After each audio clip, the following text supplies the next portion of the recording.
সবাই চড়ে বসুন জিঞ্জার ব্রেড এক্সপ্রেসে। পরবর্তী গন্তব্য পেপার কাকেবেন বা জিঞ্জার ব্রেড শহর। শীতের এই আশ্চর্য নগরী পৃথিবীর সবচেয়ে বড় জিঞ্জার ব্রেড শহর। এটি বার্গেনের নাগরিকরাই তৈরি করেন, বেকার থেকে শিশুরা সবাই।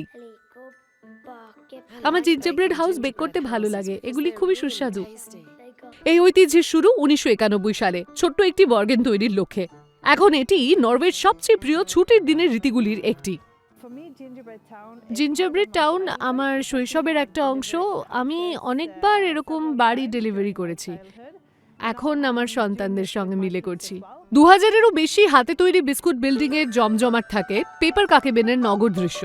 জিঞ্জার ব্রেড ট্রেন থেকে ফ্রস্টেড মিনিয়েচার ফেরি, প্রতিটি টুকরো হাতে তৈরি। স্থানীয় ভবন ও ল্যান্ডমার্কগুলিও প্রায়শই পুনর্নির্মিত হয়। নতুন একটি খাওয়ার মতো ডিসপ্লে সহযোগে পেপার কাকেবেন প্রতি বছর হাজার হাজার দর্শনার্থী টানে। কিন্তু এই মিনিয়েচার শহর কেবল জিঞ্জার ব্রেড ও আলোর ব্যাপারই নয়, এর একটা মিষ্টি উদ্দেশ্যও আছে। প্রদর্শনীর সমস্ত আয় যায় চ্যারিটিতে, নানা রকম যুব কার্যকলাপের সহায়তায়। প্রদর্শনী শেষে শহরটি ধ্বংস করে দেওয়া হয়। জিঞ্জার ব্রেডও আর খাওয়ার মতো থাকে না, কিন্তু বার্গেনের লোকেদের পরের বছর নতুন শহর তৈরির দিকে পথ চেয়ে থাকায় কোনো বাধা নেই।